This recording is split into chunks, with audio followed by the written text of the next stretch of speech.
निकाल भाई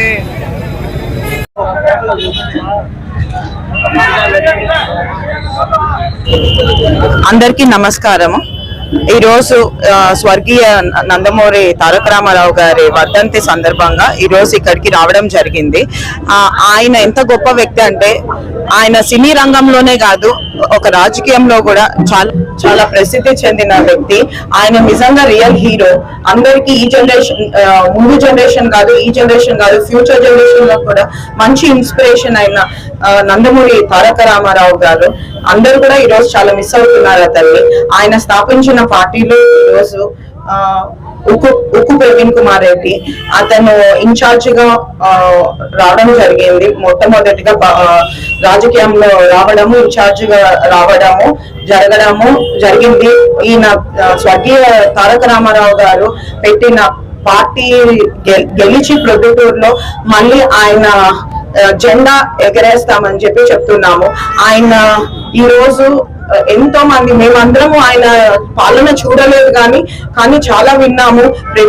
ప్రవీణ్ రెడ్డి కూడా ఎప్పుడు అంటుంటారు మనం చాలా అదృష్టం చేసుకున్నాము ఈ పార్టీలో మొట్టమొదటిగా ఈ పార్టీలో మనము ఉండడం అనేది।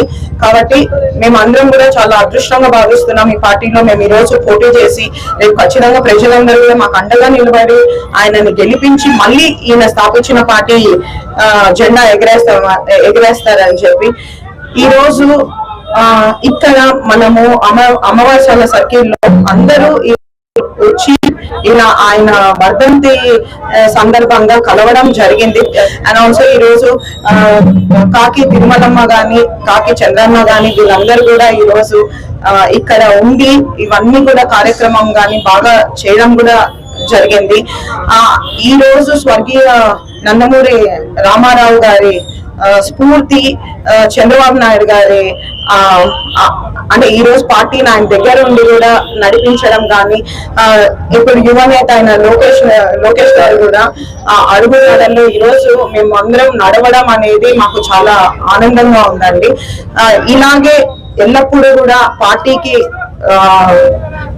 పార్టీతో కలిసి మేమందరం కూడా కలిసికట్టుగా నడిచి వాళ్ళతో పాటు నడవాలి ఎప్పటికీ అని చెప్పి కోరుకుంటున్నాను।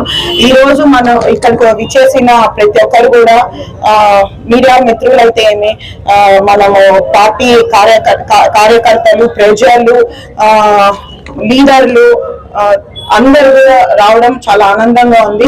ఇక్కడ కాకి తిరుమలమ్మ తిరుపతమ్మ ఇక్కడ అన్నదానం ఇన్ఛార్జ్ అయిన ప్రవీణ్ కుమార్ రెడ్డి ఆదేశాల మేరకు అన్నదానం కూడా పేదవాళ్ళకు 2000 మంది పేదవాళ్ళకు కూడా అన్నదానం చేయడం జరుగుతుంది। ఎంతో ఆనందంగా ఉంది ఈ రోజు ఈ కార్యక్రమంలో మేము పాల్పంచుకోవడం।